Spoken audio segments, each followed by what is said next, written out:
నేను 1 గంట కల్లా ఈ కార్యక్రమం క్లోజ్ చేస్తాను. ఓకే. మందిరానికి రావటం వల్ల మనకు కలిగే లాభాలు ఏంటి? దేవుని ఆశీర్వాదం, ఆయన వాక్యంలో బలపడతాం, మన కుటుంబంలో బాగుపోయింది. ఈరోజు మనం ఎంచుకున్న టాపిక్ ఏంటంటే 5 రొట్టెల సారాంశం. 5 రొట్టెల సారాంశం ఏంటంటే, రొట్టెలు చాలా ఉన్నాయి కదా. అంటే జొన్న రొట్టె ఉంది, రాగుల రొట్టెలు ఉన్నాయి, గోధుమ రొట్టెలు ఉన్నాయి, దెబ్బ రొట్టెలు ఉన్నాయి, నాన్ రొట్టెలు ఉన్నాయి. ఉన్నాయో చాలా రొట్టెలు ఉన్నాయి. అయితే 5 రొట్టెలు ఏంటి? అలాగే 5 రొట్టెలు 5 రకాల రొట్టెలు. ఒకే రొట్టె కాదు, ఒకే పదార్థం కాదు, 5 రకాల పదార్థము, 5 రకాల పదార్థాలు, 5 రకాల రొట్టెలు తయారీ విధానంలో ఇక్కడ మనం ఈ 5 రకాల రొట్టెల విధానంలో దేవుడు వాటిని ఉద్దేశించి ఏమి రాయించాడు, వాటి వెనకున్న మాట అనేది మనం ఆలోచన చేద్దాం. టయాన్ని బట్టి మనం ముందుకు వెళ్దాం. అవకాశాన్ని బట్టి నేను ఈ 5 మీకు సమయాన్ని బట్టి మీకు వివరిస్తాను. మీరు రాసుకోండి. అసలు రొట్టె అన్న పదం బైబిల్ గ్రంథంలో ఎక్కడ ప్రారంభించబడింది? రొట్టె చూడండి, కదలమాకండి ఎవరు కూడా. రొట్టె అన్న పదం పరిశుద్ధ గ్రంథంలో ఎక్కడ ప్రారంభించబడింది? ఎవరి కాలంలో ప్రారంభించబడింది? ఎవరికి ఇవ్వబడింది? ఆ రొట్టెలో ఉన్న మీనింగ్ ఏంటి? ఏమైనా గుర్తుందా? మనం చాలాసార్లు చెప్పుకున్నాము.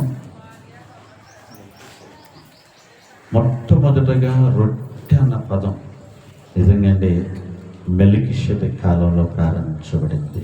అక్కడే ద్రాక్షరసమును రొట్టెను అన్న పదం మనకు కనబడుతుంటుంది. ఓకే, ఇప్పుడు ఈ రొట్టెలు భాగంలో నుంచే మీకు ఒక చిన్న మాట మీకు వివరించడానికి సిద్ధపడుతున్నాను. మొదటి రొట్టె రాసుకోండి. మొదటి రొట్టె పులియని రొట్టె. పులియని రొట్టె. ఈ రొట్టె గురించి మనం కొంచెం మన ఆత్మీయ జీవితంలోకి ఒకసారి తొలగి చూద్దాం. దేవుడు రాయించిన మాట, ఈ పులియని రొట్టె గురించి దేవుడు ఎందుకు పరిశుద్ధ గ్రంథంలో రాయించాడు అనేది మనము ఒకసారి ఆలోచన చేస్తే, నిర్గమకాండం 12వ అధ్యాయం. అందరూ బైబిల్లో పెంచేయండి, నిర్గమకాండము 12వ అధ్యాయము 15 నుంచి మనము చదువుకుంటూ జాగ్రత్తగా. ఇక్కడ 7 దినాలు కనబడుతున్నాయి. 7 దినాలకు సంకీర్తనగా మనకేం కనబడుతుంది అని అంటే, ఆ సంఖ్యకు మనకేం కనబడుతుంది? సంపూర్ణం. 7కి ఏంటంట? సంపూర్ణము. అంటే ఈ సంపూర్ణమైన సంఖ్యను మనం ఆలోచించేద్దాం. ఇక్కడ 7 దినాలు, 7 దినాలు అన్నాడు. ఆ నెక్స్ట్ చదువుదాం. ఖచ్చితంగా ఏదన్నా పులియను రొట్టెలు తినవలెను. చాలా నెగటివ్గా మీకు ఆగిపోయాను. ఇక్కడ 2 విషయాలు నేను చెప్తాను. ఈ పులియని రొట్టె అన్న భాగంలో మనకు దేవుడు 2 విషయాలు నేర్పిస్తున్నాడు. ఒకటి శరీర ఆరోగ్యం గురించి చెబుతున్నాడు, 2 ఆత్మీయ ఆరోగ్యాన్ని చెబుతున్నాడు. మొట్టమొదటగా శరీరం గురించి మనం ఆలోచించేద్దాం.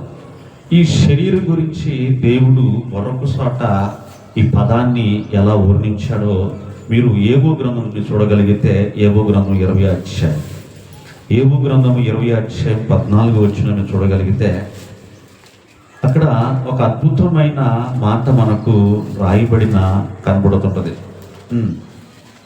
ఏబు గ్రంథము 20వ అధ్యాయము 14వ వచనంలో ఏముందంటే, అయినను వారి కడుపులో వారి ఆహారము పులిసిపోవును. అయినను వారి కడుపులో వారి ఆహారము పులిసిపోవును.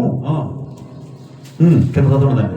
అది వారి లోపట అది వారి కడుపులో లోపట నాగుపాముల విషము వంటిది అగును అన్నాడు.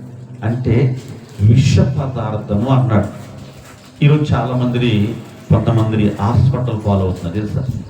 దేనికి అని అంటే టైం కాని టయాన తినే ఫుడ్ వల్ల కానివ్వండి, లేకపోతే అశుద్ధమైన ఫుడ్ వల్ల కానివ్వండి, పరిశుద్ధత లేని ఫుడ్ వల్ల కానివ్వండి, ఈరోజు హాస్పిటల్కి చాలా మంది ఆదరవుతున్నారు. దానికి పెట్టిన పేరు ఏంటంటే ఫుడ్ పాయిజన్ అన్నదాన్ని. ఏమన్నదాన్ని? Food poison. ఏంట్రా బాబు హాస్పిటల్కి ఎందుకు వెళ్ళావంటే స్టమక్లో బాగా పెయిన్ వచ్చేస్తుంది, స్టమక్లో బాగా పెయిన్ వచ్చేస్తుంది. ఇదిగో గత రాత్రి ఈ భోజించున్నాను నేను, దీని వంట నాకు లోపల ఏమైనా తెలియదు కానీ లోపు నాకు ఎట్లాగో అయిపోతుంది అనేసి తిక్కగా ఉంది, కళ్ళు తిరుగుతుంది, హెడ్ఏక్ వస్తుంది, వాంతులు వచ్చేస్తున్నాయి, కడుపులో నొప్పి వచ్చేస్తుంది, తట్టుకోలేకపోతున్నాను, మెలక తిరిగిపోతున్నాను అని ఈరోజు చాలా మంది ఫుడ్ పాయిజన్కు బలవుతున్నారో అట్లా చెప్పాలి. ఇక్కడ రాయబడిన మాట ఏంటంటే అయినను వారి ఆహారము వారి కడుపులో కుళ్ళిపోతుంది. వారి కడుపులో కుళ్ళిపోతుంది. ఏ ఆహారం ఇది అని అంటే ఇది పాడైపోయిన ఆహారం అని చెప్పచ్చు. మనం ఏ ఆహారం అంట? పులిసిపోయిన ఆహారం. బాగా వినండి, పులిసిపోయిన ఆహారం. చాలా మంది కొంతమంది దాన్ని పడేలా కూడా తినేవాళ్ళు చాలా మంది ఉన్నారు లోకంలో. ఒక కారణం ఏంటంటే మన రోగాన్ని మనమే తెచ్చుకుంటున్నాం. బాగా వినండి. అయితే దేవుడు 430 సంవత్సరాలు బానిసత్వంలో ఉండి, బాగా తెల్లని నేను ముగిస్తాను, 430 సంవత్సరాలు బానిసత్వంలో ఉండి దేవుడి కొరకు నిరీక్షణ కలిగి ప్రార్థన చేసి ఎదురు చూస్తున్న చూపుల్లో ఒక మహానాయకుడిని పుట్టించి ఆ నాయకుడి ద్వారాగా ఆ ప్రజలకు విమోచన కలిగించిన తర్వాత ఆయన మొట్టమొదటగా తన ప్రజలను ఉద్దేశించి మాట ఏం చెప్పానంటే, ఇదిగో మీరు 7 దినాలు మీరు పులియని రొట్టెలు అన్నాడు. ఎన్ని దినాలంట? 7 దినాలు పులియని రొట్టెలు. కానీ ఈ పదార్థాన్ని దేవుడు ఎందుకు వాడాడు మీకు చెప్తారేమన్నా? ఎందుకు వాడాడు ఈ దేవుడి పదాన్ని? భవిష్యత్తును ఉద్దేశించిన దేవుడు అనంత జ్ఞాని ఆయన. అని ఎవరైనా అనంత జ్ఞాని దేవుడు.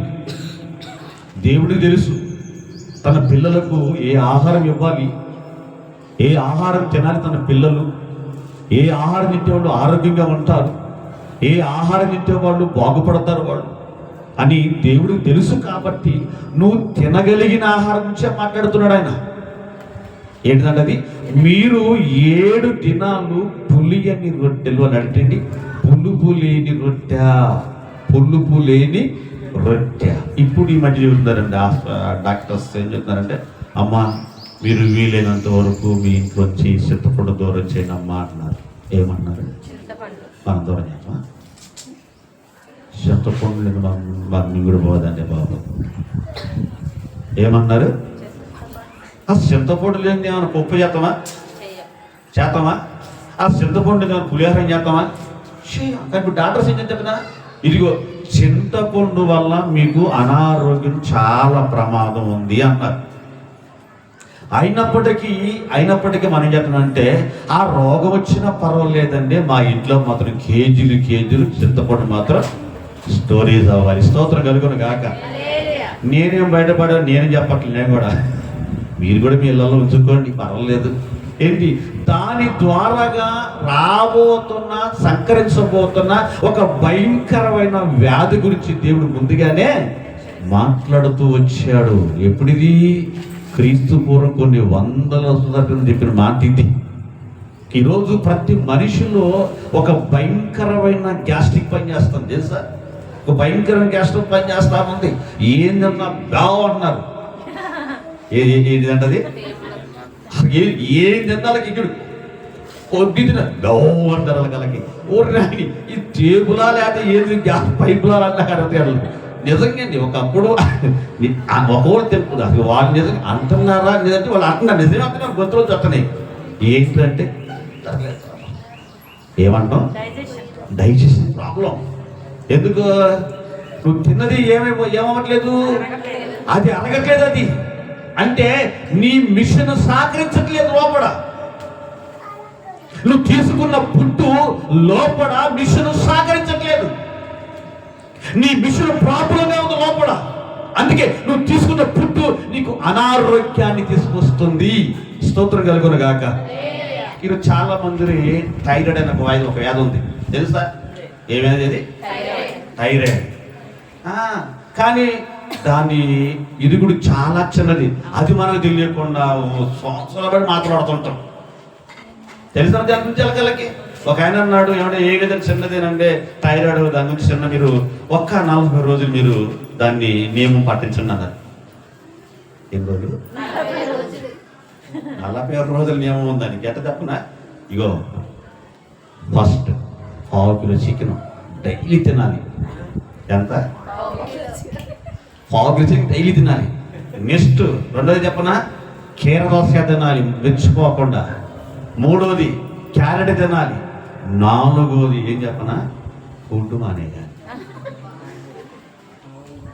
ఐదోది ఎగ్స్ 3 తినాలి. మొత్తం ఏం వచ్చింది? ఈ 40 రోజులు రైస్ నీ కళ్ళ ముందుకు రాకూడదు నీ వల్ల అయితే.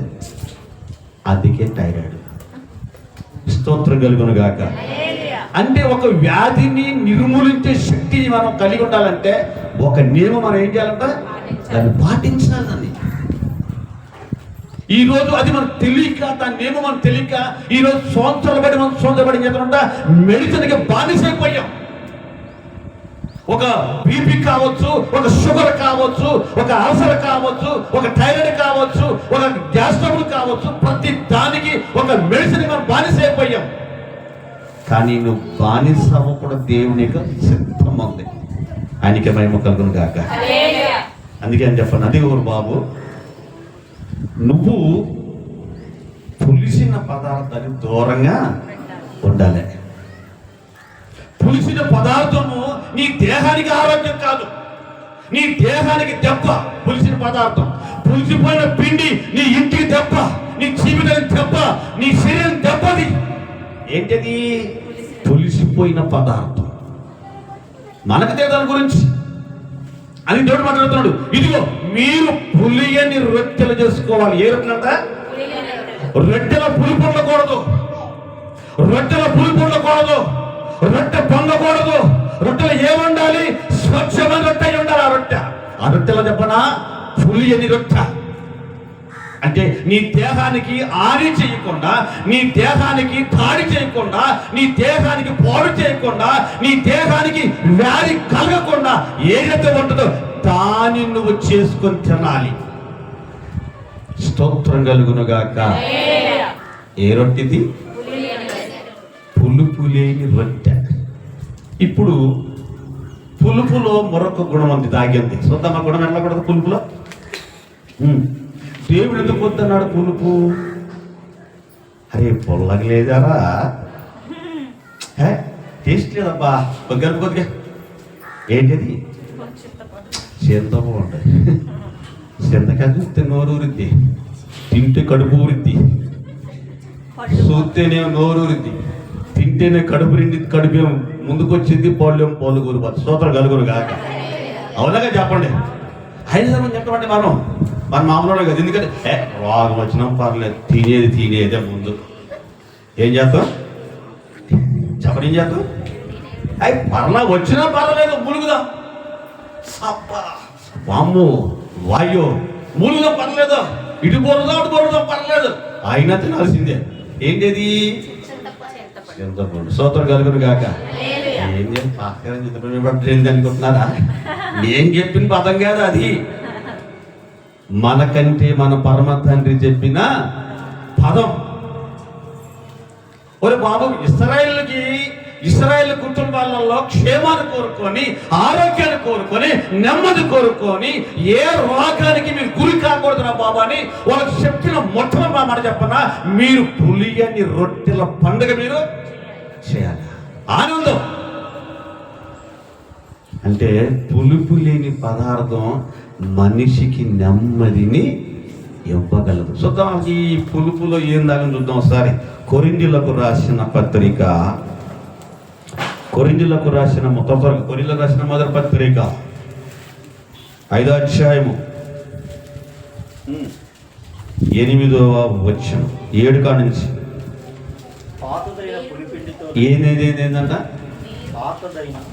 పాతదైన పులిపిండితోనైనను దుర్మార్గతయు దుష్టత్వమును పులిపిండితోనైనను ఏందంట కాకుండా నిష్కాపట్యమును సత్యమును పులియని రొట్టెతో పండుగ ఆచరిద్దాం. స్తోత్రం కలుగును గాక.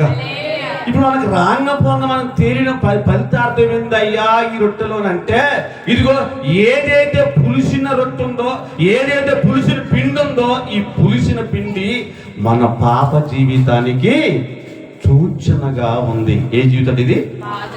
పాత జీవితము, పాప జీవితం రెండు ఫిక్సింగ్ బట్టే.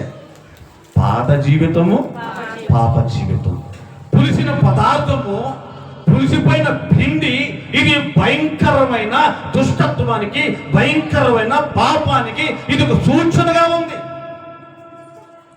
ఎందుకు ఈ పదాన్ని దేవుడు ఈ పట్టణంలో మాట్లాడుతున్నాడంటే, పరిశుద్ధాత్మ దేవుడు జ్ఞాపకం చేసిన మాట ఏంటంటే, అయ్యా నేను ఏది వినకూడదో నేను అది విన్నా, నేను ఏది వినకూడదో అది అన్నా, నేను ఏది చూడకూడదో అది చూసా. ఏం చేశారు? ఏం విన్నావు ప్రభు? ఏం విన్నావు పౌలు గారు అంటే ఆయన అంటున్నాడు, ఇగో మీలో ఒకడు తన సొంత తల్లితో కాపురం చేస్తున్నట్ట. ఇలాంటి వాళ్ళు మీ మధ్య ఉండదు సార్. సొంత తల్లితో కాపురం చేయడం ఏంటి? సొంత తల్లితో కాపురం చేయడం ఏంటి? ఇలాంటి దౌర్భాగ్యమైన పద్ధతి ఎక్కడ ఉన్నాయా? ఇలాంటి వాయు వర్షాలు ఎక్కడ ఉన్నారా? ఎందుకు ఇలాంటి వాళ్ళకి సంఘం ఇస్తున్నారు వాళ్ళకి? కాబట్టి సంఘములో ఇటువంటి దుష్టత్వం కలిగిన దౌర్భాగ్యులను మీ బయటికి వెలయండి అని దేవుడు చెబుతుంటే, వీళ్ళేమో వెలయకుండా అలాగనే ఉంచుకున్నారు. ఎలాగంట? అలాగనే ఉంచుకున్నారు. అందుకే ఇలాంటి దౌర్భాగ్యం ఉద్దేశించిన మాట ఇది. ఏమని చెప్పనా? మీలో దుష్టత్వం ఉందయ్యా. ఏముందన్నా?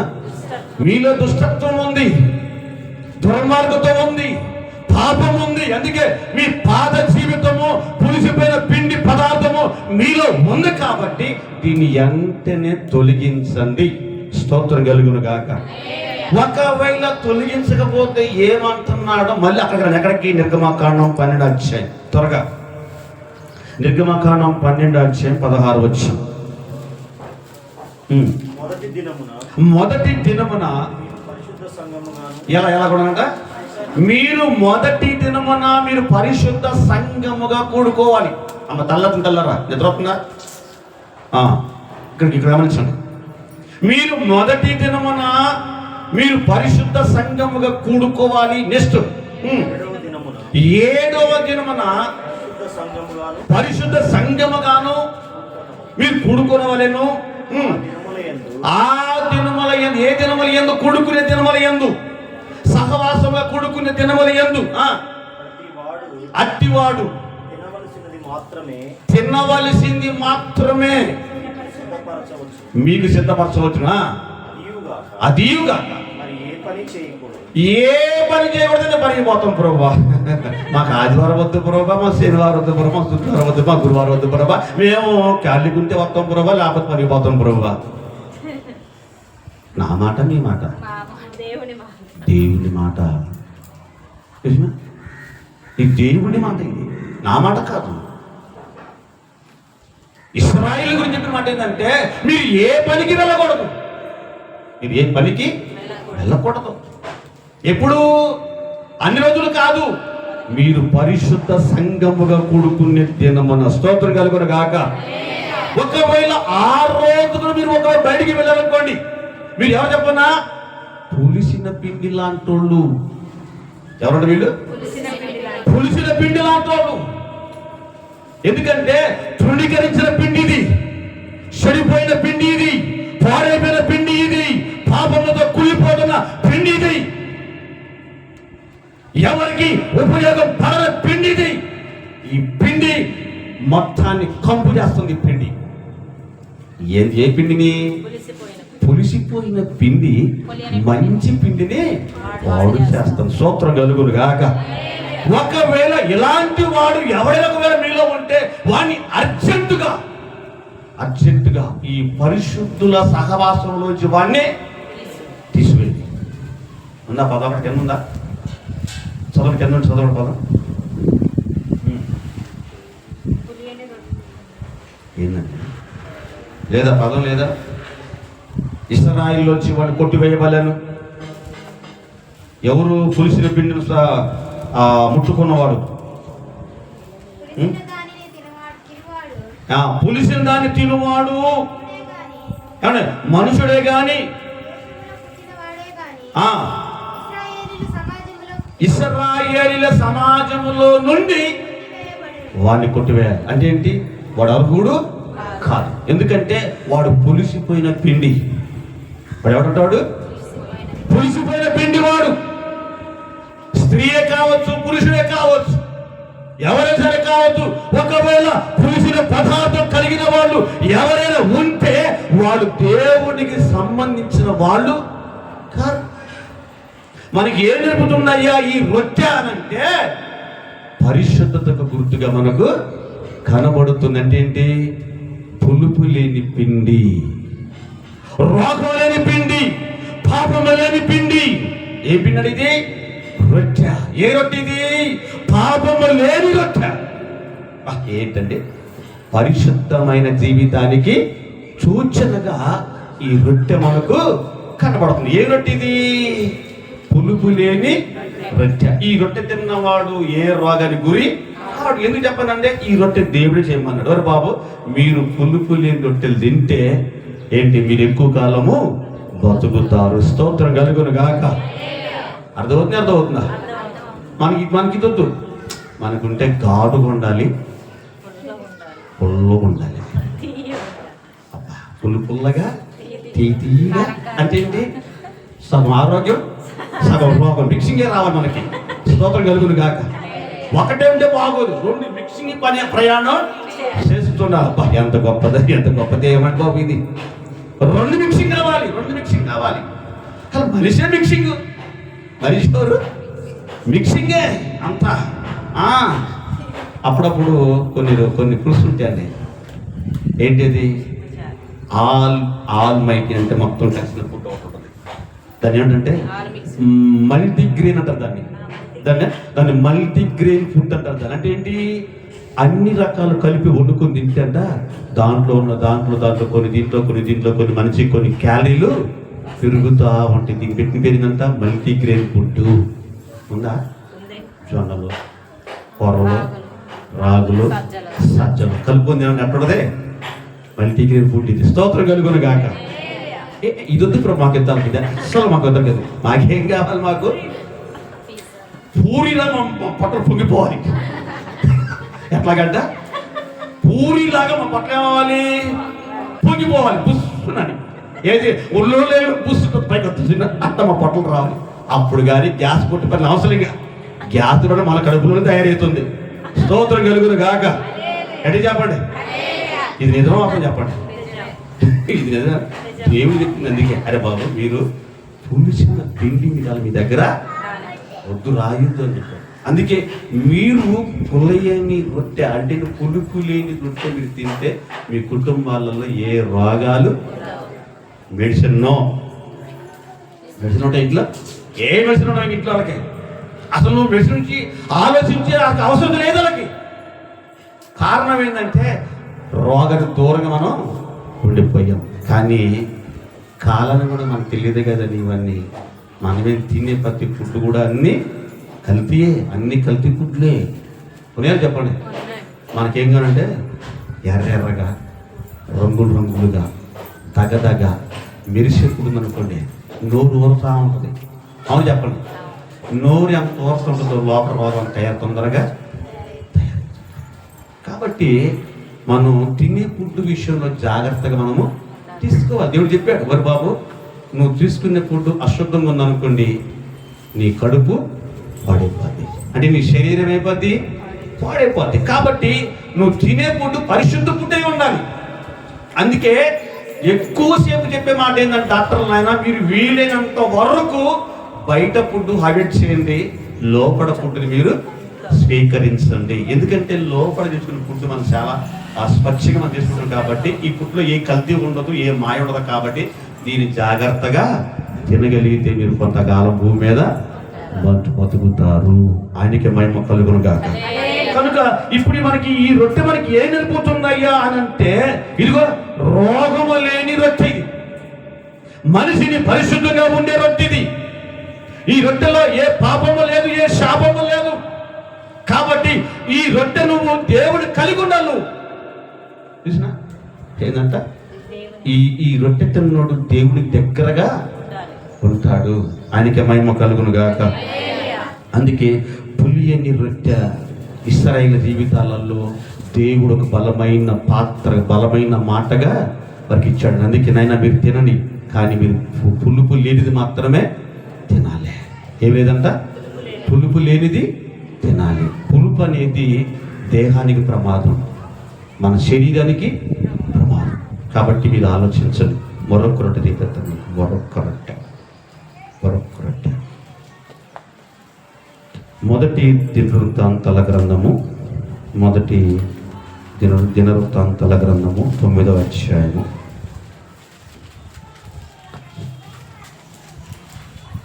32వ వచనం.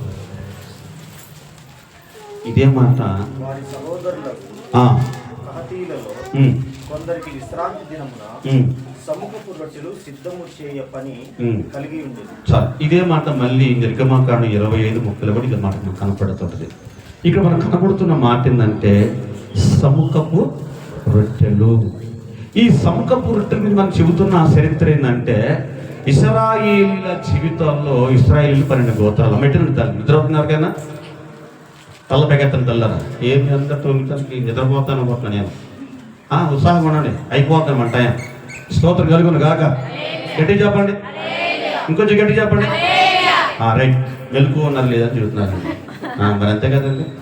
ఇక్కడ సముఖపు రొట్టెలు దేనికి సూచనగా ఉంది మనకి ఒక మనం ఆలోచన చేస్తే, ఇక్కడ ఇశ్రాయేలీల గోత్రాలు 12 గోత్రాలు అండి. ఎన్ని గోత్రాలు అంటే 12 గోత్రాలు.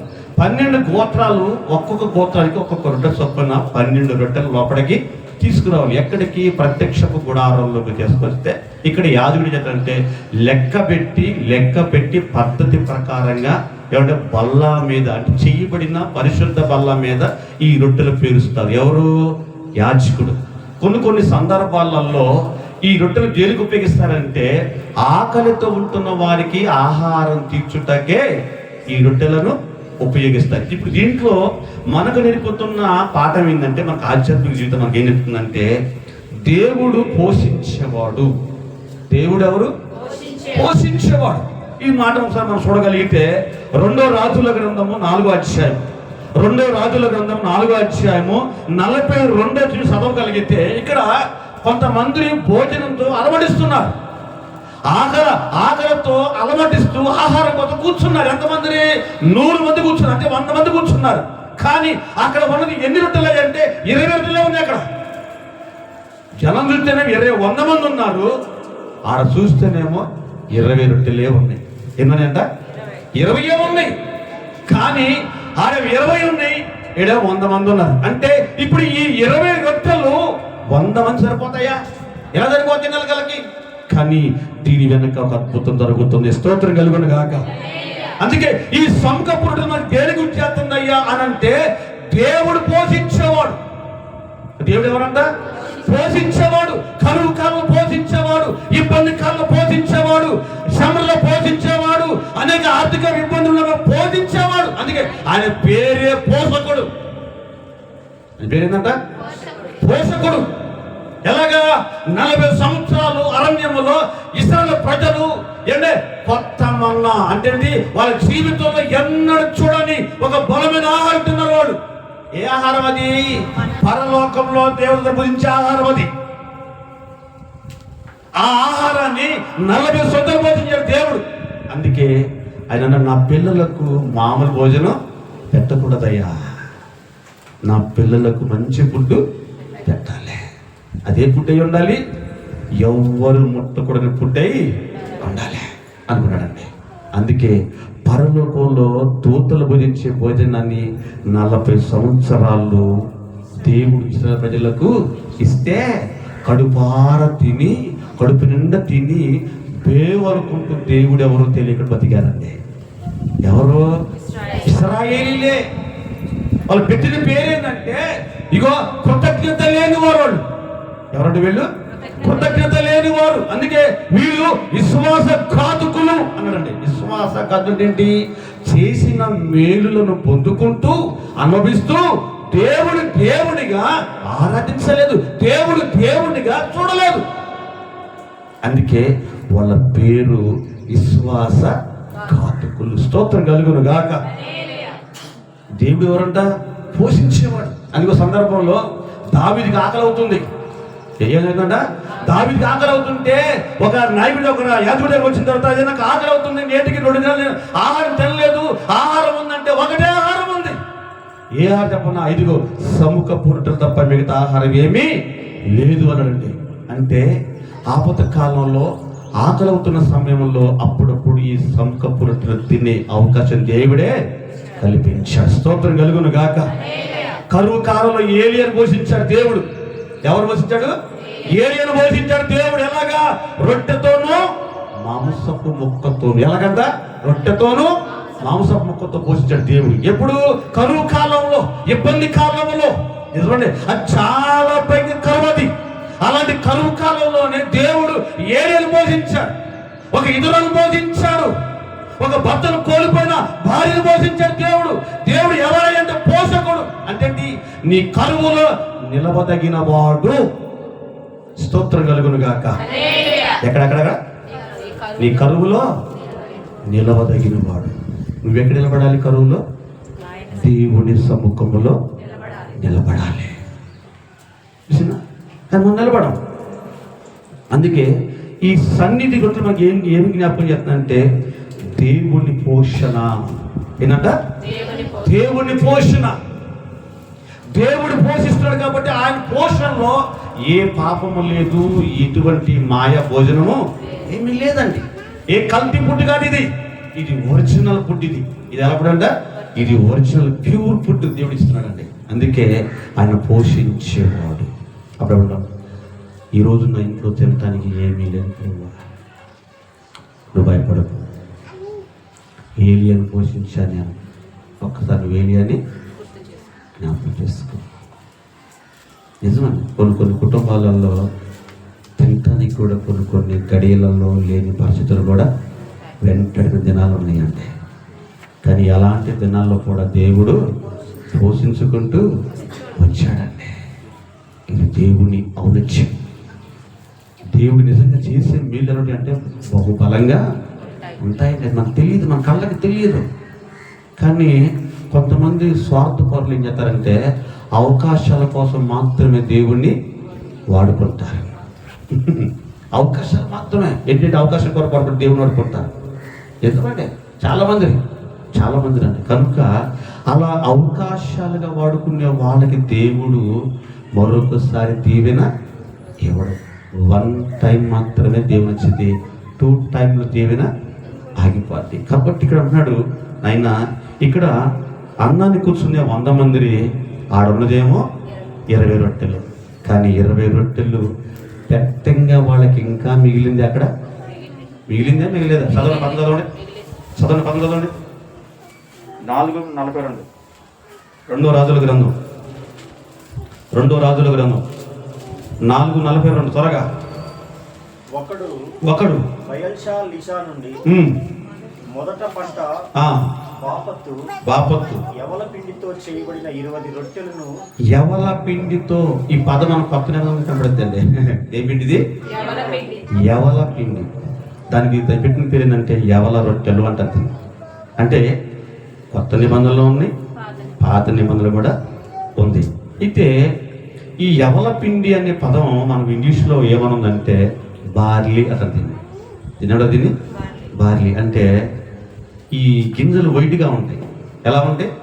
మన సాయి పప్పు చూసినట్టనే మన మినపప్పు ఉంటుంది, సాయి పప్పు తెల్లగా అట్ట ఉంటుంది. ఇది ఎక్కువ దేనికి వీట్ చేస్తారంటే బాడీలో ఓవర్ వీట్ వస్తే బాగా ఈ ఓవర్ వీట్ తగ్గటానికి ఈ 2 స్పూన్లు మనం గిలాసులు వేసుకొని తెల్లారి నానబెట్టుకొని తెల్లారిని పడగడుపున నీళ్ళు తాగితే మన ఒంట్లో వేడంతా తగ్గిపోద్ది. దాన్ని ఎక్కువగా వీట్ చేస్తారు దీన్ని.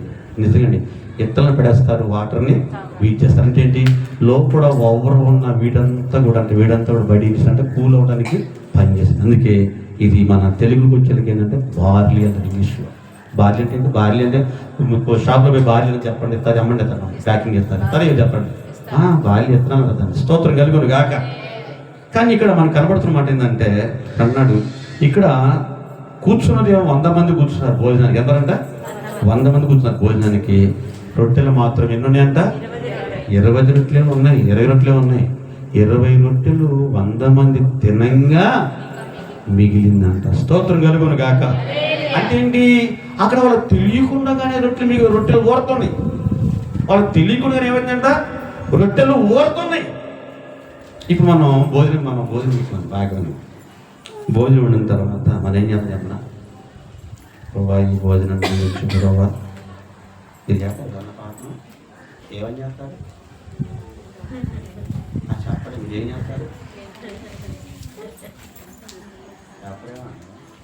మా దినాహారం నేడు మాకు దయచి మీరు చెప్పారు అన్నమాట. ఇట్లా అట్లా సౌండ్ అట్లా అంటే నాకు రానిపోవని తేలిన ఫలితార్థం ఏంటంటే మీకు ప్రార్థన చేయకపోయింది. అందుకే మీ భోజనం దేవుడు దీవించట్లా. అవునా కాదు చెప్పండి, అవునా కాదా? నిజంగా ఒరిజినల్గా మీరు భోజనం అయిన తర్వాత ఏం చేశారంటే ప్రభా ఈ ఆహారాన్ని దీవించున్నాయన, ఈ ఆహారం దీవించున్నాయి. ఈ ఆహారం ద్వారా వస్తున్న బలము శక్తి మీ పని కొరకు వాడుకున్నాయా, మాకు ఏ అనారోగ్యం రాకుండా ప్రభా కాపాడని ప్రభా ప్రార్థన చేస్తాం. అవునా? ఈ పదం మీరు మధ్యలో పెట్టుకోండి. నేను మళ్ళీ అడుగుతాను ఈ పదాన్ని, అప్పుడు శివుడు గింగురు అంటే స్తోత్రం కలుగును గాక. అడిగి చెప్పండి హల్లెలూయా. కనుక మనం ఆలోచిద్దాం. ఇక్కడ 100 మంది కూర్చుంటే 100 మందికి 20 రొట్టెలు పెట్టంగా ఇంకా మిగిలిపోయిందంట. అంటే మనకి ఏ జ్ఞాపకం చేస్తుందయ్యా ఈ రొట్టెలు మనకు అని అంటే, నిజంగా అంటే దీనత్వం. ఏనంట ఎన్ని రొట్టె మనం చూసింది ఎన్ని రొట్టె? 2 సన్నిధి రొట్టె. అంటే దేవుణ్ణి దేవుణ్ణి పోషణ. ఈ రొట్టెలో మనకు నేర్పుతున్న ఈ భాగం అంతా కూడా ఎందుకంటే, నువ్వు దేవుడి మీద ఆధారపడితే ఎలాగా ఆధారపడాలి చెప్పండి ఒకసారి. ఏమండి, కాకొచ్చి దేవుని మొరపెడుతుంది. నువ్వు మొరపెట్టావు లేదా కానీ నాకు తెలియదు కానండి, కాకి మాత్రం దేవునికి ఉందా? బైబిల్ ఉందా? తీయండి, తొందర తీయాలి. కాకి దేవుడు మొరపెట్టింది, తొందర తీయాలి. ఈ సాన్సార్లు చెప్పి పదం త్వరగా చేయాలి. ఎక్కడ ఉంది అది? టైం అయిపోతుంది. తిరిగింపు లాగదు.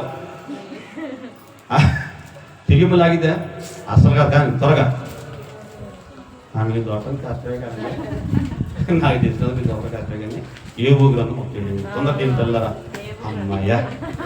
ఏంటంట ఒకవేళ చెప్పకపోతే ఈ తెల్లని తిరగట్లే ఉంటారు. ఏవో గ్రంథం 38:41 త్వరగా. తిండి లేక తిరుగులాడుచు, బాగా తిండి లేక తిరుగులాడొచ్చు కాకి పిల్లలు. ఎవరు మాట్లాడుతున్నాయంట? కాబట్టి కాకి పిల్లలు ఎవరు పెట్టారు? మొర చెప్పచ్చు. కాకి పిల్ల పెట్టేది ఎవరు పెట్టాలి? కాకి మొర పెట్టాలి. కాకి పిల్ల. అవునా? చెప్పరా? గట్టి చెప్పండి. కాకి పిల్ల తల్లికి మొర పెట్టాలి. ఇప్పుడు కాకి పిల్ల ఏం చేస్తుంది? దాని తలకాయ ఎంత? మన తలకాయ ఎంత? దాని తలకాయ మెద ఎంత ఉంటుంది? ఉంటుంది. మన తలకాయ మెద ఎంత ఉంటుంది? ఎంత తలకాయ ఉంటుంది, ఎంత మెద ఉంటుంది. అవునా? మన ఎవరి మీద ఆధారపడతాం? మన మీదే. స్తోత్రం కలుగును గాక. మన ఆధారపడం ఎవరి మీద? దేవుడి మీద ఆధారపడం. ఎందుకు లేట్ అయిపోద్ది? అమ్మ బాబాయ్ పర్లో గురించి రావాలి, మనకి లేట్ అయిపోద్ది. ఎక్కడికి రావాలి ఆయన? పరలోకం నుంచి తొందర దిగి రావాలంటే లేట్ అయిపోద్ది. కాబట్టి మనకు వద్దు. కాబట్టి ఏమో మనకి ఎవరికి తొందరగా త్వరగా చేసేవాడు కావాలి. ఎవరికి కావాలంట? త్వరగా చేయడు కాదు. ఎంత మంచి బాగుంటుంది. ఇక్కడ కాకి పిల్ల తిండి లేకపోతే దేవునికి మొరపెడుతుందంట. ఏమని చెప్పనా? దేవా ఆహారం సిద్ధపరచు. మాకు ఆహారం సిద్ధపరిచాయా?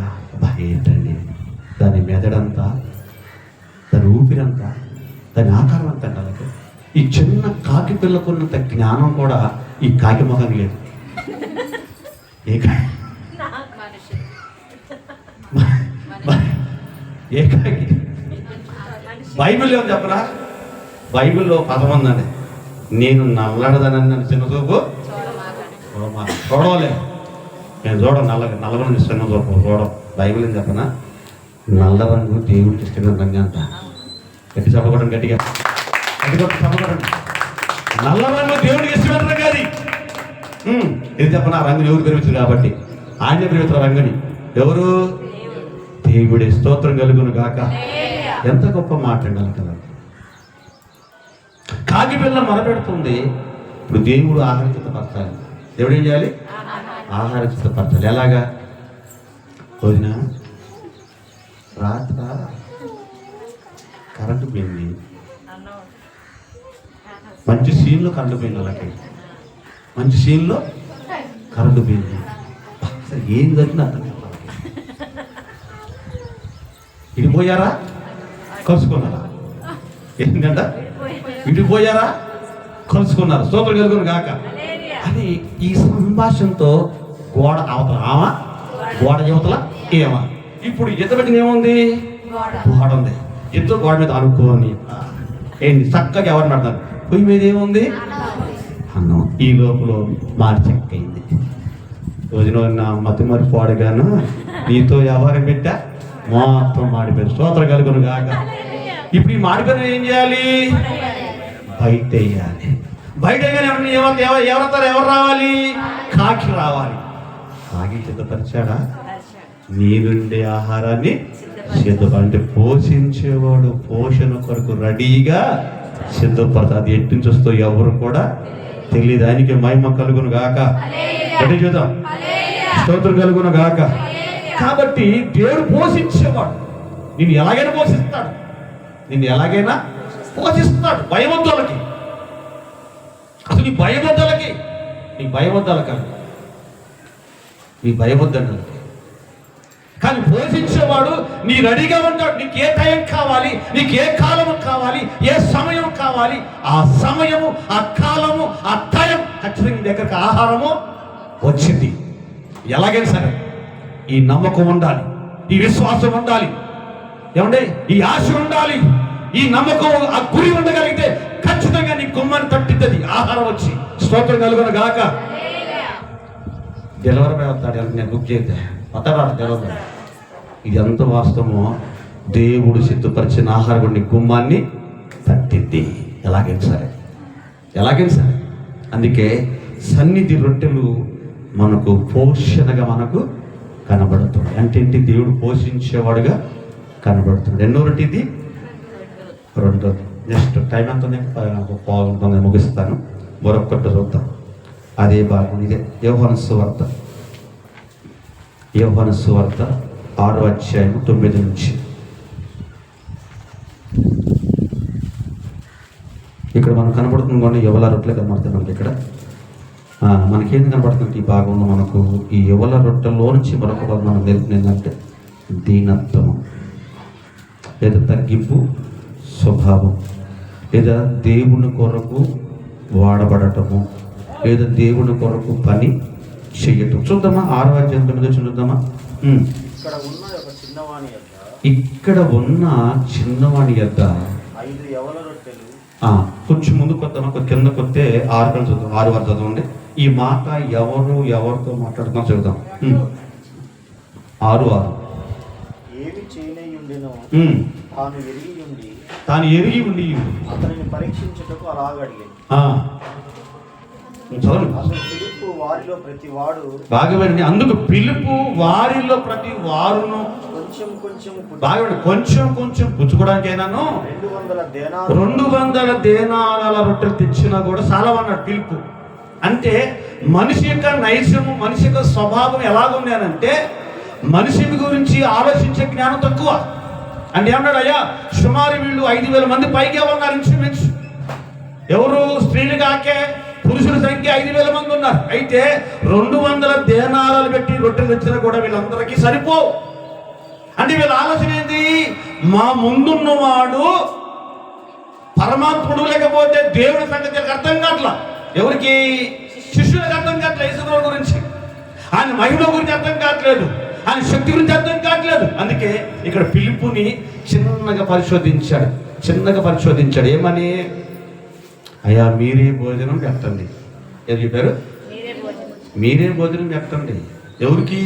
వచ్చిన వాళ్ళకి నేటికి 3 దినాల నుండి వాళ్ళు ఉపవాసం ఉన్నారు. వారికి మీరే భోజనం పెట్టండి, మీరే భోజనం పెట్టండి అన్నాడు. ఇప్పుడు ఈ భోజన విషయంలో ఇన్ని వేల మంది ఉన్నారు, వీళ్ళు ఉన్నారు.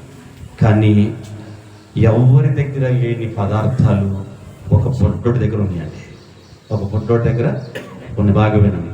ఈ బొడ్డోడు నిజంగా ఒక రకమైన ఆలోచన చేస్తే ఈ చిన్నోడికి జన్మనిచ్చిన తల్లిదండ్రులు గొప్పోడండి.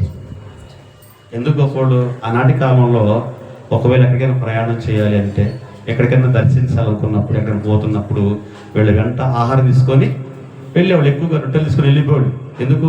ఆనాటి కాలంలో ఎక్కువ రొట్టెలు వాళ్ళకి ఆహారంగా ఉండేది కాబట్టి ఈ రొట్టెలు తీసుకొని వెళ్ళేవాళ్ళు ఎక్కడికైనా పోవాలంటే. అదేవిధంగా అక్కడ 3 దినాల నుంచి ఒక సభ జరుగుతుంది. అక్కడ ఏం సభ? యేసు క్రీస్తు వారికి సువార్త సభ జరుగుతుంది. ఈ సువార్త సభకి బొడ్డోడు వచ్చిండు. అంటే ఈ బొడ్డోడికి నిజంగా జ్ఞానం ఉందండి, వివేకం ఉంది. ఎందుకంటే చిన్నప్పటి నుంచే దేవుడి భయము భక్తి ఉంది వాడికి. అందుకే ఉంది కాబట్టి వాళ్ళ తల్లిదండ్రులు వాడిని మేలు కొరకు, వాడిని ఆరోగ్యం కొరకు నిజంగానే ఫుడ్ పెడితే వాడు ఏం చెప్పనంటే, చాలా మంది పిల్లలకు పుల్లకుండా ఏడుతారా? ఎవరు చెప్పండి? ఏడుస్తారు. ఏడిచి వీడు వద్దన్నాడు, వీడేమన్నా లేదు. అంటే చిన్న పిల్లోడు దేవునికి ఇవ్వగలిగాడనంటే వాడు మనసు చాలా పెద్దదండి. వయసు చిన్నదే కానీ వాడు మైండ్ ఎలాంటిదంటే పెద్ద మనసు వాడిది.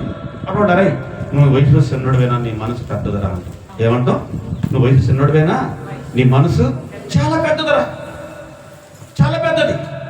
కాబట్టి నువ్వు ఎంత పెద్ద మనసు చేసినరా, నువ్వు 100 ఏళ్ళు బతకాలరా బిడ్డ అంటారు. ఏమంటారు?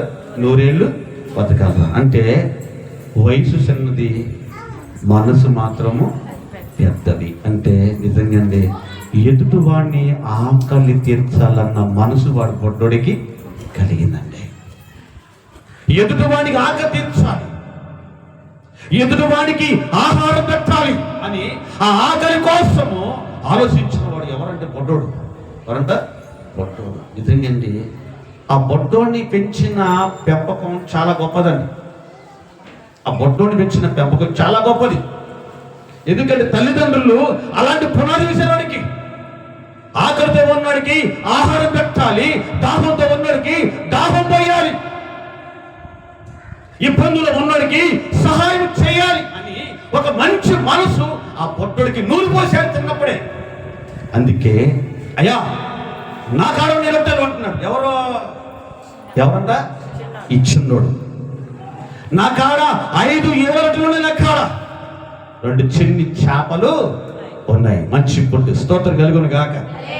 ఏంటండి ఆ మనసు ఉన్నారు, ఎలా ఉన్నారు? ఆ మనసు ఎలా ఉంది? ఈరోజు దేవుడికి వెళ్ళంటే, ఈరోజు సంఘాలలో ఎక్కువ ఎవరు పడతారంటే కయ్యోను చెల్లెలు, కయ్యోను తమ్ముళ్ళే ఎక్కువ వాళ్ళే ఉంటారు. కయ్యోను తమ్ముళ్ళు, కయ్యోను చెల్లెళ్ళు. ఇద్దామా ఈ యుద్ధ ఎప్పుడుదంట? ఇద్దామా ఈ యుద్ధ వాడంతే కయ్యోను. ఇద్దామా ఈ యుద్ధ అంటే ఏంటి? మనసు 2 రకాల మనసు వాడిది. ఈరోజు మనం కూడా దేవుని సన్నిధిలో మనం ఎందుకు దీవించబట్టలేదు అంటే కారణం చెప్పాలంటే మన మనసు సరిగ్గా లేదు. మన మనసు ఎలా లేదంట? సరిగ్గా లేదు. అంటే ఏంటి? దేవునికి ఇవ్వగలిగిన మనసు మన కాడ లేకుండా పోయింది. స్తోత్రం కలుగును గాక. గట్టి చెప్పాలి. నీ కృప నిత్యముండును, నీ కృప నిత్యముండును, నీతిమంతుల గుడారాలలో వినబడుచున్నది రక్షణ సంగీత సునాదము. నీతిమంతుల గుడారాలలో వినబడుచున్నది రక్షణ సంగీత సునాదము. నీ కృప నిత్యముండును, నీ కృప నిత్యముండును, నీ తరుమనాలో ఉదయించెను. నీ కృప నిత్యముండును, నీ కృప నిత్యముండును, నీ కృప నాలో వివరించేవా. నీతిమంతు గుడారాలలో వినబడుతున్నది రక్షణ సంగీత సునాదము.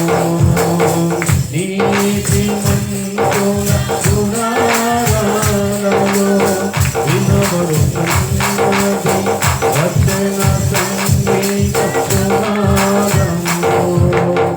నీ కృప నిత్యముండును, నీ కృప నిత్యముండును, నీ కృప వివరించ నా తరమా యేసయ్యా.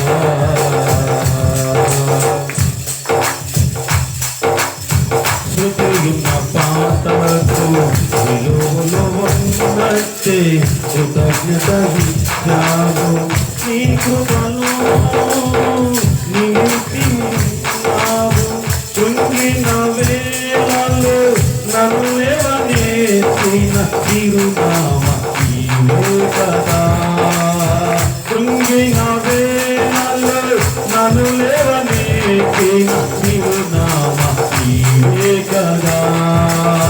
నీ కృప నిత్యముండును, నీ కృప నిత్య జీవము, నీ కృప వివరింప నా తరమా యేసయ్యా. హల్లెలూయా. ఆయన కృపను మనం కలిగి ఉన్నప్పుడు నిజంగా మన కుటుంబాలలో ఏది కావాలో దేవుడు ఖచ్చితంగా ఇవ్వగలడు. ఇక్కడ నిజంగా ఈ బొట్టోడికి నిజంగా అంటే వయసు చిన్నదే, కానీ వాడి మనసు మాత్రం పెద్ద మనసు అంటాడు.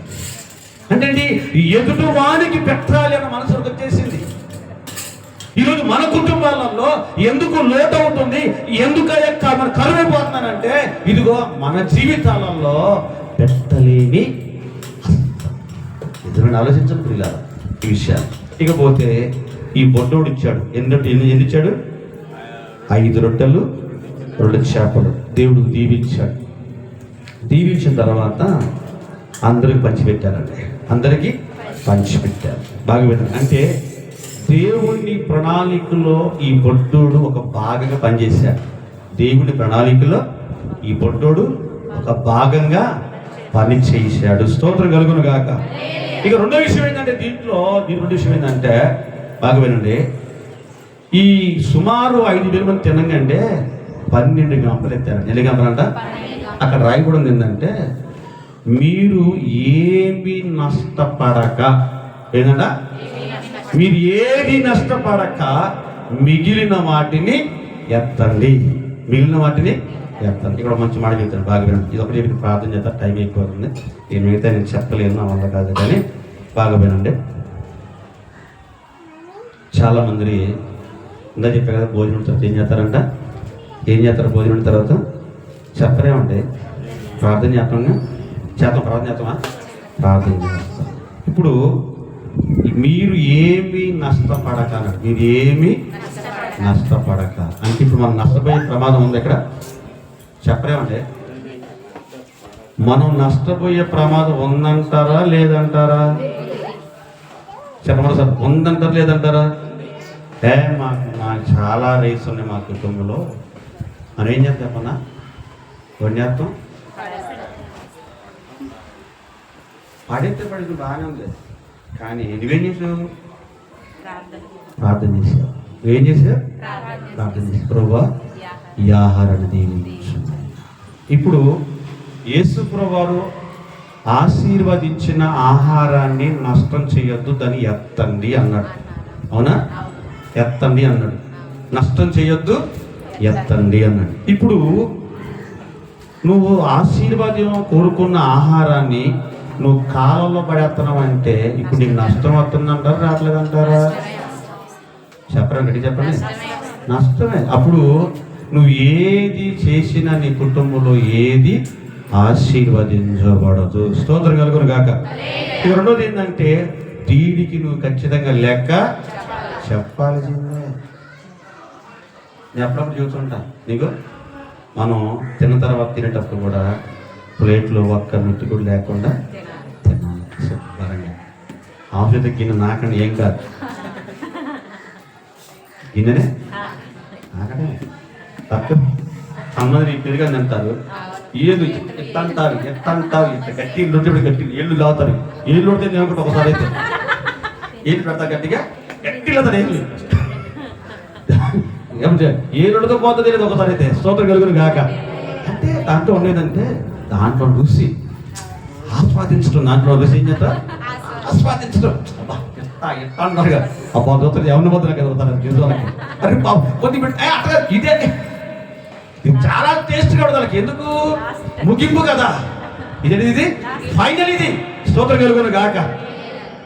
బాగానే ఉంటుంది ఇది, కానీ నువ్వు ఖచ్చితంగా దేవుడికి లెక్క చెప్పాలి. నువ్వు పడేసావనుకోండి, ఏమన్నా నేను పనికి పోయానండి, నేను మూడ కొనుకొచ్చుకున్నానండి, నేను ఇంట్లో పెట్టుకున్నానండి, నేను నిద్రపోయానండి, నేను తినలేదండి, నా సర్ది పడిందండి, నేను పడేశానంటే పడి. కానీ దేవుడికి లెక్క దానికి జీవం పోసిన దేవుడు, దాని కష్టం ఎవరిది? దేవుడిది. స్తోత్రం కలుగును గాక. కాబట్టి భోజనాన్ని పడేసి అనుకోండి, పొద్దున మనమే బాధపడాలి, మనమే బాధపడాలి. దాన్ని నిజంగా కొన్ని సందర్భాలలో ఆ మెతుకులు కూడా మనకు అనుకోండి. నిజంగా అండి, ఆ మెతుకుల కోసం కొంతమంది ఆకలితో అలమటిసిపోతుంటారు. రొట్టెలు ఇస్తారు, ఎవరు పెడతారని ఆహారం కోసం వెతికేవాడు చాలా మంది ఉన్నారు. కాబట్టి దేవుడు చెప్పారు, నాయన మీరు ఏమి నష్టపోక మిగిలిన వాటిని గంపలకు ఎత్తని. ఆ ఆశీర్వాదం చెప్పన్నా ఒడ్డోడిది, దీవెన ఎవరిది? ఒడ్డోడిది. ఇచ్చింది 5, ఎత్తింది ఎన్ని గంపలు? 12 గంపల ఆశీర్వాదం కలిగాడు. ఎవడు? ఒడ్డోడా, వయసు చిన్నోడా, కానీ వాడు మనసు చాలా పెద్దది. కాబట్టి వాడు మనసుకు తగ్గట్టుగా పెద్ద ఆశీర్వాదం దేవుడు ఇచ్చేసే. స్తోత్రం కలుగును గాక. మనం కూడా దేవుని సన్నిధిలో, దేవుని పనిలో మనం ఎలా కూడా చెప్పనా ఇటువంటి మనం కలిగి ఉండాలి. అందుకే అక్కడ ఏం చెప్పాడంట, ఈ ఆహారం పెట్టిన పేరు చెప్పానంటే దీనత్వం. అందుకే ఆత్మ విషయమే దీనిలేని వారు ధన్యులు. అంటే ఎదుట వాళ్ళ కోసం ఆలోచించేవాడు, ఆత్మలో ఆలోచించేవాడు, ఆత్మలో ఆరాటపడేవాడు, ఆత్మల కోసం ప్రయాసపడేవాడు. నిజంగా అండి వాళ్ళు దీనత్వం చాలా గొప్పదండి. ఎంత గొప్పదో చెప్పానంటే చాలా గొప్పదండి. అందుకే ఇక మధ్యలో ఒకటి ఉందండి, దాన్ని చెప్తాను. 2 ఉన్నాయి, ఒకటి త్వరగా క్లోజ్ చేస్తాను. ఒకటి చెప్పి చూడండి ఒకసారి. 4వ రొట్టె, 1 కొరింథీ పత్రిక 10వ అధ్యాయం 4వ వచనం అండి. 1 కొరింథీ పత్రిక 10వ అధ్యాయం 4వ వచనంలో ఒక మంచి మాట ఇప్పుడు త్వరగా తీయండి. అక్కడ మనకు ఒక ఐక్యత గురించి మనం చూస్తున్నాం. ఒక సంఘ ఐక్యతను ఎలా ఉండాలని మనం సూచనది చదవండి. 10:4 1 కొరింథీ పత్రిక 10:4. అందరూ ఆత్మ సంబంధమైన ఒక్క పానీయమునే పానము చేసిరి. స్తోత్రం కలుగును గాక. ఇది ఏ సంబంధం? ఇది ఆత్మ సంబంధం. అంటే ఏంటి? ఆత్మ స్వభావము కలిగిన వాళ్ళుగా, ఉండవలసిన ఒక ఐక్యతను మనకు సూచిస్తుంది. ఇంకో మాట చెప్తాను, దీనికి ఊపిరిపోతుంది. ఇంకో మాట ఎఫెసీ పత్రిక 4వ అధ్యాయం. ఎఫెసీ పత్రిక 4వ అధ్యాయం 1వ వాక్యం చదవగలిగితే ఇక్కడ ఏమనంటే సమాధాన బంధము బంధమైన ఆత్మ కలిగించు ఐక్యతను కాపాడుకోవాలి. ఏంటంటే ఇది మీరు సమాధానమును మీరు సమాధానమును బంధము చేత చూడండి, తిరగతాది కూర్చోండి. సమాధాన బంధము చేత ఆత్మ కలిగించు ఐక్యతను కాపాడుకునుట యందు ఏంటంట శ్రద్ధ కలిగి. స్తోత్రం కలుగును గాక. ఏం కలిగంట? శ్రద్ధ కలిగి. అంటే ఏంటి అంటే ఇక్కడ మనకు కనబడుతుంది ఏంటంటే సమాధాన బంధము, ఆ బంధానికి మరొక లింక్ ఉంది. ఏం చెప్పన్నా? ఆత్మ కలిగించు ఐక్యతను, ఆత్మ కలిగించే ఐక్యము, ఆత్మ కలిగించే ఐక్యతను, ఆత్మ కలిగించే ఒకే స్వభావమును, ఆత్మ కలిగించే ఒకే ఆలోచన, ఆత్మ కలిగించే ఒకే మనసు. ఈ మనసు ఎలా ఉంటుంట? ఒకే పానీయము. ఒకే పానీయం అంటే ఒకే శరీరం, ఒకే స్వభావము, ఒకే ఆలోచనలు మనం కనబడదు. ఏంటిది? సంఘం. స్తోత్రం కలుగును గాక. ఇప్పుడు ఈ సంఘానికి ఏముండాలి? ఐక్యత ఉండాలి. ఏ ఐక్యత ఇది? మామూలు ఐక్యత కాదు. ఆత్మ కలిగించు అనాలి. ఏదంట? ఆత్మ కలిగించేది ఉండాలి. అంటే ఆత్మ నడిపింపును, ఆత్మ వివేచన, ఆత్మ కలిగించే ఒక మంచి పద్ధతి. ఏదండి? ఈ ఐక్యత ఎవరిలో ఉంటుందో వాడు దీవించబడతారు. ఎలాగంట? ఒకే రొట్టెలోకి, ఒకే పానములోకి.